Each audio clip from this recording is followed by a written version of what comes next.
Students, आज के video lecture में मैं राजीव चोपड़ा आप सबका स्वागत करता हूं। तो आज के वीडियो लेक्चर में हम लोग डिस्कस करने वाले हैं क्लास 11th का यूनिट 1 जिसका नेम है some basic concepts of chemistry. इसमें हम डिस्कस करेंगे लेक्चर 1 राइट, जहां बिल्कुल इंट्रोडक्शन से हम बात करते हैं डेफिनेशन ऑफ केमिस्ट्री से। क्या है ये chemistry? It's a branch of science which deals with the study of chemical substances,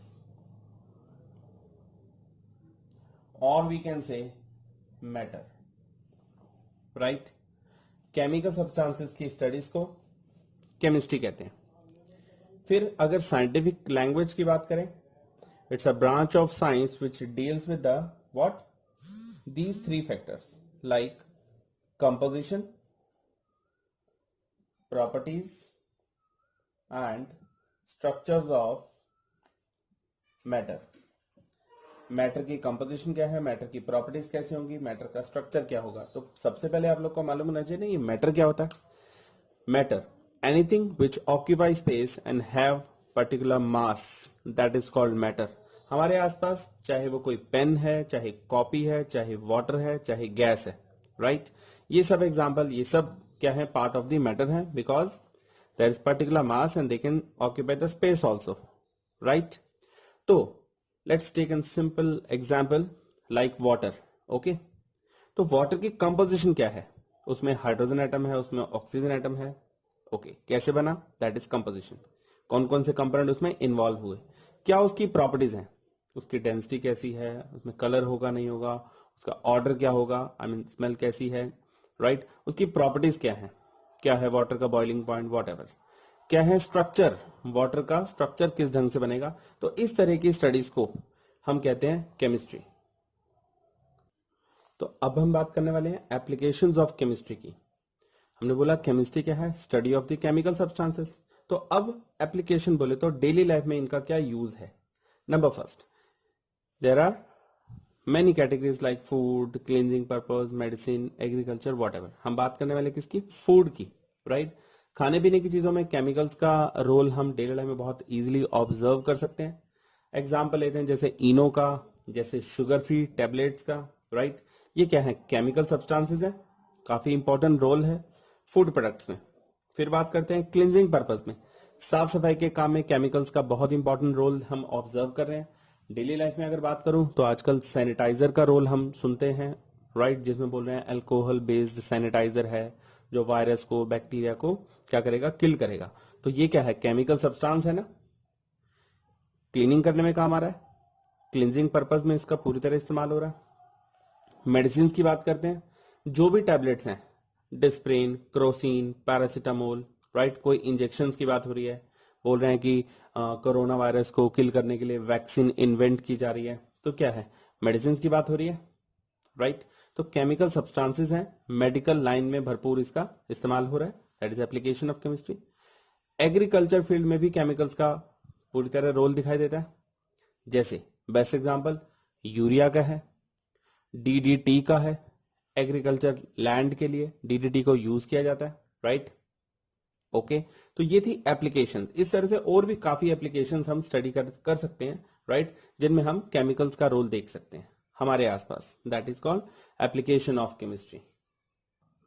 तो अब हम प्रोसीड करने वाले हैं हमारे एक नए कॉन्सेप्ट के साथ। नए कॉन्सेप्ट के लिए हम ये हैश साइन यूज कर रहे हैं, ओके लेक्चर 1 चल रहा है, ऑलरेडी मैंने आप लोग को बताया। इस तरीके से लेक्चर्स की पूरी सीक्वेंस को सब बच्चे फॉलो करेंगे, इससे इनकी क्लास 11th केमिस्ट्री के कॉन्सेप्ट इतने अच्छे ढंग से क्लियर हो सकते हैं, राइट की क्लास 12th में भी यूज होने वाले कॉन्सेप्ट में इन सबका रोल देखेंगे, ओके और इनफैक्ट कॉम्पिटेटिव एग्जाम्स तक भी ये कॉन्सेप्ट आप लोग को हेल्पफुल रहने वाले हैं।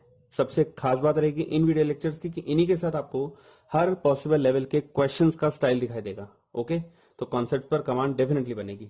तो कॉन्सेप्ट से स्टार्ट करते हैं जी, मैटर क्या होता है, right matter that has mass and occupy space, right so we can say anything, साथ साथ मैं लैंग्वेज को डिक्टेट भी कर देता हूं और यहां लिख भी देता हूं, एनीथिंग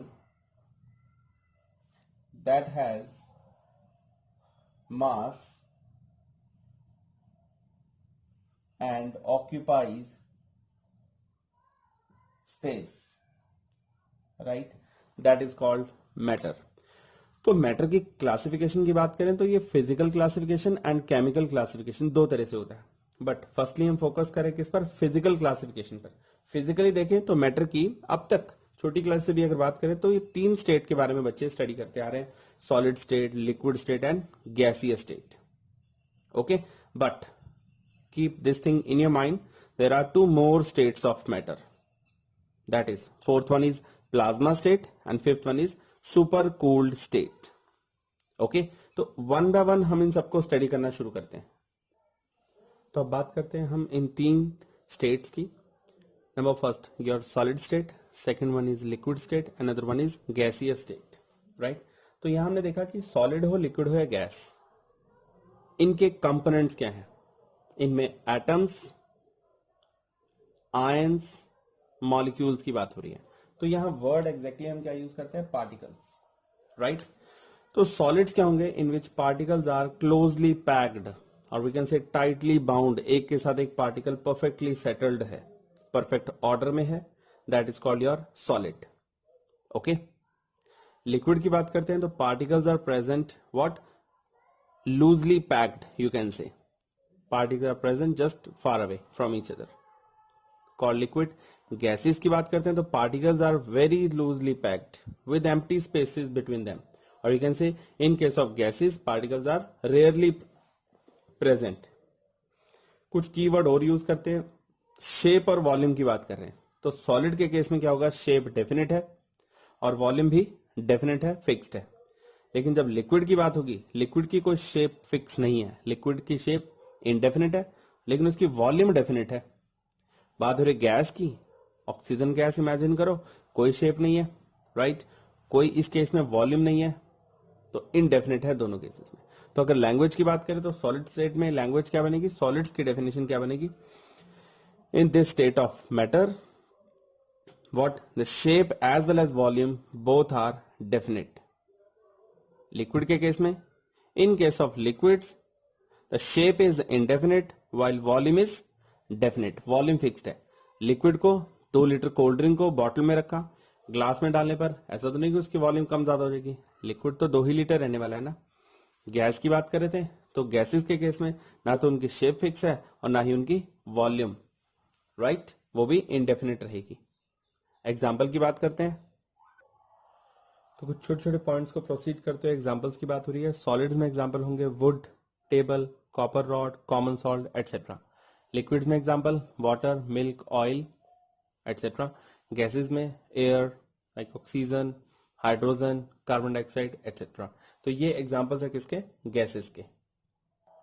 तो सॉलिड, लिक्विड, गैस जो 3 स्टेट्स है मैटर की, हम इनसे रिलेटेड काफी इंपॉर्टेंट पॉइंट पर बात करने वाले हैं, जो कि कई और चैप्टर्स में लाइक थर्मोडायनेमिक्स की हम बात करें, स्टेट्स ऑफ मैटर की बात करें, इस तरह के चैप्टर भी हैं क्लास 11th में, राइट, उनमें यूज होगा।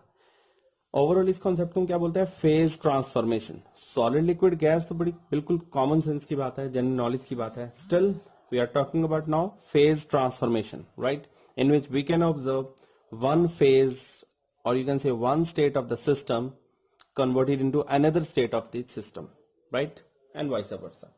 लाइक सॉलिड स्टेट को अगर लिक्विड में कन्वर्ट करना है, सॉलिड्स को लिक्विड में कन्वर्ट करने के लिए क्या प्रोसेस फॉलो होगा, that is known as fusion or you can say melting, right? By using melting process we can convert solid into liquid like ice into water. Next, evaporation. You can say whenever liquid particles converted into gas or you can say vapors, there is a slight difference between both. Liquid से gaseous form में convert होना, steam में convert होना, water से उसके vapors में conversion होना, that is known as evaporation. Okay लेकिन अगर इन्हीं से वापस आए गैसीय स्टेट से वापस लिक्विड में, this is known as liquefaction or you can say liquefaction, gas का लिक्विड में कन्वर्ट होना, और लिक्विड से वापस सॉलिड बनना, that is known as condensation, right. लेकिन ये तो बात ही सॉलिड से लिक्विड, उसका रिवर्स, लिक्विड से गैस, उसका रिवर्स। लेकिन अगर सॉलिड से गैस की बात की जाए directly, you can say the process of converting solid state into gaseous form directly without undergoing this liquid state, that means process is your sublimation, okay। और उसी का जब रिवर्स किया जाए गैस से वापस solid, this is known as solidification, right. sublimation, it is the process in which solid components converted into gaseous state directly without undergoing this liquid state, that is sublimation. लेकिन अगर reverse बात हो solidification की, you can say the process in which gaseous component reversed back into the solid form known as solidification. Ultimately इन सब point पे एक बात फोकस करने की है, क्या कि जब सॉलिड को हीट किया जा रहा है तो ही लिक्विड बना, लिक्विड को और ज्यादा हीट किया जा रहा है तो गैस में कन्वर्ट हो रहा है, यानी टेम्परेचर इंक्रीज कर रहे हैं तो सॉलिड से लिक्विड और लिक्विड से गैस जा रहे हैं, राइट। लेकिन जब टेम्परेचर डाउन किया जा रहा है तो इसका रिवर्स होगा। तो इस तरीके से फेज ट्रांसफॉर्मेशन हम ऑब्जर्व कर रहे हैं इन 3 स्टेट्स ऑफ मैटर में। तो अब हम डिस्कस करने वाले हैं 4th and 5th state of matter, right. 4th state को हम क्या बोलते हैं? Highly ionised state, highly ionized gases, उन्हें हम प्लाज्मा स्टेट कह सकते हैं, जिसमें इक्वल होगा positive charge negative charge ions के, right. Highly ionized gases are known as plasma state. तो इसका प्रैक्टिकल एग्जांपल है welding arc, or you can say lightning, बिजली कड़कती है ना, that is your plasma state. कड़कती हुई बिजली, that is that type of lightning is your plasma state. उसमें जो गैसेस होंगी उसमें क्या होगा, इलेक्ट्रॉन्स के पार्टिकल्स भी बराबर होंगे, that is highly ionized gases. बात आ रही है किसकी? सुपर कूल्ड स्टेट की। Super cooling is also known as under cooling और under cooled state, right. Example के थ्रू चीजें जल्दी क्लियर होती हैं। जैसे हम बात करते हैं किसकी? क्लाउड्स की, राइट। कि क्लाउड्स में जो वाटर वेपर्स प्रेजेंट है वो सुपर कूल्ड स्टेट में है। सुपर कूलिंग बोले तो अंडर कूलिंग, यानी टेम्परेचर को डाउन करना, that is called under cooling, just above the freezing point, कि फ्रीज ना हो जाए। लाइक क्लाउड के अंदर वाटर वेपर्स प्रेजेंट है, उनका टेम्परेचर डाउन होगा लेकिन इतना डाउन नहीं होगा कि वहां वो आइस बन जाए, मालूम चला। This is known as super cooled state, okay. We can say lower in the temperature of the state or liquid, you can say just above the freezing point, कि फ्रीज होने से पहले की जो स्टेट अचीव होगी that is known as super cooled state, right. तो ये थी plasma state and super cooled state, 4th and 5th states of matter. तो अब हम डिस्कस करते हैं केमिकल क्लासिफिकेशन ऑफ मैटर के बारे में। मैटर, वही same wording, anything that has mass and occupies space, जिसका अपना मास और स्पेस ऑक्यूपाई करे, that is called matter, right। Particular mass होगा। तो फिजिकल क्लासिफिकेशन हम स्टडी कर चुके हैं इससे पहले। अब हम बात करें केमिकल क्लासिफिकेशन की, जहां मैटर की टाइप आ रही है mixture and pure substances. Mixture की 2 टाइप है, होमोजेनियस एंड हेटेरोजेनियस मिक्सचर, जबकि प्योर सब्सटेंसेस की 2 टाइप है, elements as well as what, compounds, okay. तो बात करते हैं यहाँ मिक्सचर और प्योर सब्सटेंस में बेसिक डिफरेंस क्या है। प्योर सब्सटेंस जहां कंपोजिशन फिक्स होगी, मिक्सचर जहां कंपोजिशन फिक्स नहीं है। हम कह सकते हैं प्योर सब्सटेंस में ओनली 1 काइंड ऑफ पार्टिकल्स होंगे, जबकि मिक्सचर में more than 1 type of particles involve होंगे। तो कुछ बच्चे चाहें तो इसी के साथ इसके अपने नोट्स भी जो है वो मेंटेन कर सकते हैं। तो मैं डेफिनेशन डिक्टेट करता हूं एक तरह से। मिक्सचर क्या है? You can see which contains more than 1 kind of particles called mixture, okay। Pure substances, such type of substances having fixed composition। Example, mixture में यहां लिखा है salt in water, sand in water, यहां composition fix नहीं है, water में unlimited salt mix किए जा रहे हैं, that is your mixture, either homogeneous और heterogeneous, वो हम अभी स्टडी करेंगे। प्योर सब्सटेंस में एग्जांपल पर फोकस करते हैं, जिस मैंने एग्जांपल लिखा है यहाँ पर सिर्फ क्या, सिलिकॉन या गोल्ड, ये है pure substances. Silicon Si, gold Au, ये है प्योर सब्सटेंस, राइट। यहां कंपोजिशन फिक्स है, ओके जी। आगे बात करते हैं होमोजेनियस और हेटेरोजेनियस का मेजर डिफरेंस। होमो मतलब सेम, यहां सेम फेज होगा, हम इसे कह सकते हैं यूनिफॉर्म कंपोजिशन होगी, यानी जिन कंपोनेंट से मिलकर बना वो सेम फेज में होंगे। बोले तो जैसे वाटर में सॉल्ट अगर डिसॉल्व हो गया, सॉल्ट क्या है, सॉलिड कंपोनेंट है, लेकिन लिक्विड में एंटर करके वो भी क्या बन गया, लिक्विड ही बन गया, तो होमोजीनियस मिक्सचर तैयार हो गया। right? You can say same type of components are there, or simplest wording is what you can say, mixture having uniform composition. जहां यूनिफॉर्म कंपोजिशन हो उसे बोलते हैं होमोजीनियस मिक्सचर। लेकिन हिट्रोजीनियस क्या होगा, जैसे वाटर में अगर सैंड डाल दी, लेकिन क्या सैंड वहां वाटर में डिसॉल्व हो जाएगी? नहीं डिसॉल्व होगी ना, सॉलिड पार्टिकल एज यूजुअल रहेंगे, वो नीचे सेटल हो जाएंगे, that is known as heterogeneous mixture. तो हम इसे कह सकते हैं नॉन यूनिफॉर्म कंपोजिशन। तो जहां नॉन यूनिफॉर्म कंपोजिशन हो, right, more than one type of particles, हम कह सकते हैं दैट इज हिट्रोजीनियस। तो होमोजीनियस हिट्रोजीनियस हो गया क्लियर। आगे बात करते हैं प्योर सब्सटेंसेस में एलिमेंट्स एंड कंपाउंड्स की, right. So let's talk about pure substances. क्या होंगे pure substances? Such type of substances having only one type of particles, or you can say with fixed composition. Okay, जैसे मैंने example बताया pure gold का, that is pure substance, नाम से clear है, जिसमें और वैरायटी के पार्टिकल नहीं होंगे, राइट। तो इसकी दो टाइप है, एलिमेंट्स एंड कंपाउंड्स। एलिमेंट क्या होते हैं? जो कि डिवाइड नहीं होंगे, राइट। लेकिन कंपाउंड्स क्या होंगे? जो कि डिवाइड हो सकते हैं। हम कह सकते हैं elements which can neither be divided or you can say decomposed into or nor build from the simple substances, right. तो कह सकते हैं कि एलिमेंट जो है वो उनका डिवीजन पॉसिबल नहीं है, लेकिन कंपाउंड्स का डिवीजन हो सकता है। जैसे एग्जांपल देख रहे हो जी, metals, non metals and metalloids के। मेटल्स में हम बात करते हैं यहाँ आयरन की, राइट, सिल्वर की। नॉन मेटल्स में अगर हम बात करें तो हाइड्रोजन यहाँ एग्जांपल है, राइट। इसी तरह हम बात करते हैं नॉन मेटल में कार्बन की। ओके, तो बात हो रही है किसकी? मेटलॉइड्स की, तो इसमें आ जाएगा silicon and arsenic. Okay, compounds which can be divided into small components called your compounds। Organic और इनऑर्गेनिक क्या होंगे? ऑर्गेनिक कंपाउंड्स क्या होते हैं? ध्यान से सुनो, ऑर्गेनिक कंपाउंड्स है मेनली वो कंपाउंड जिनमें कार्बन और हाइड्रोजन होना नेसेसिटी है। बोले तो हाइड्रोकार्बन होना चाहिए, एडिशनल कुछ प्रेजेंट हो या ना हो। जैसे हम यहाँ एग्जांपल ले रहे हैं किसका? ग्लूकोज का, C6H12O6, that is your organic compound. इसी तरह केन शुगर, जिसका फॉर्मूला C12H22O11 है। Methanol CH3OH। बात हो रही है इनऑर्गेनिक की, तो इनऑर्गेनिक में हम यहाँ एग्जांपल ले लेते हैं कैल्शियम कार्बोनेट का, राइट, और वॉशिंग सोडा का example, right, Na2CO3, then what, 10H2O। तो ये है जी तुम्हारा इनऑर्गेनिक कंपाउंड, राइट। तो यहां कर केमिकल क्लासिफिकेशन ऑफ मैटर जो है वो कंप्लीट हो जाती है। तो क्लासिफिकेशन ऑफ मैटर के बाद अब हम डिस्कस करने वाले हैं कुछ एक्स्ट्रा क्वेश्चन जो इसी पर बेस्ड हैं, राइट। तो एक्सरसाइज फर्स्ट से हम शुरू करते हैं, जिसमें कुछ क्वेश्चन हम इन्वॉल्व करेंगे अलग अलग वैरायटी के। तो हमारा क्वेश्चन है why sometimes air considered as heterogeneous mixture, कि जो एयर है उसे हिट्रोजीनियस मिक्सचर समटाइम्स कंसिडर किया जा रहा है, ऐसा क्यों? वैसे तो देखा जाए एयर यानी प्योर एयर, प्योर ऑक्सीजन तो होमोजीनियस मिक्सचर होना चाहिए, राइट। लेकिन इसे हिट्रो समटाइम्स क्यों कह रहे हैं? Because it involves dust particles, dirt particles, smoke, impurities in it sometimes, right? So we can say due to the dust particles, dust, dirt, smoke, etc.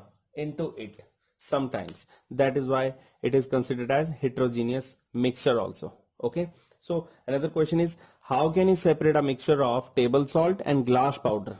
तो एक ऐसा मिक्सचर जिसमें टेबल सॉल्ट है, right, sodium chloride, glass powder है, कांच के टुकड़े हैं, ऐसा मिक्सचर, सेम टाइप के पार्टिकल्स लग रहे हैं, लेकिन इस मिक्सचर को कैसे हम अलग कर सकते हैं? तो फर्स्टली क्या करेंगे?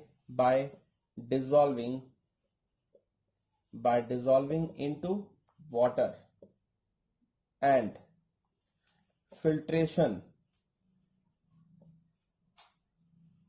Afterwards, right. तो पहले हम इस मिक्सचर को क्या करेंगे? वाटर में डिसॉल्व कर देंगे, जिसमें टेबल सॉल्ट तो पूरी तरह डिसॉल्व हो जाएगा, लेकिन क्या ग्लास पाउडर डिसॉल्व होगा? नहीं। तो पहले हमने उसे पूरे मिक्सचर को डिसॉल्व किया, जिसमें एक पार्टिकल पूरी तरह डिसॉल्व हो चुका है, एंड फिल्ट्रेशन आफ्टरवर्ड, तो हमने उसे फिल्टर कर दिया, राइट। जो फिल्ट्रेट प्रोड्यूस हुआ, फिल्टर होने के बाद वाटर विद सॉल्ट का मिक्सचर सलाइन सोल्यूशन तैयार हो गया, लेकिन जो ग्लास पाउडर है वो क्या हो गया? सेपरेट हो गया। तो इस तरीके से हम सेपरेशन कर सकते हैं। So we have one objective question now, identify the inorganic compound from. अभी तक तो हमने डेफिनेशंस डिस्कस किए हैं, तो कुछ एप्लीकेशंस की फॉर्म में हम बात करें तो कुछ क्वेश्चन आप लोग के सामने, इनऑर्गेनिक कंपाउंड को आइडेंटिफाई करना है। हमें ऑप्शन में कोई फॉर्मूला नहीं गिवन, नेम्स गिवन है like fruit sugar, urea, cisplatin, acetic acid.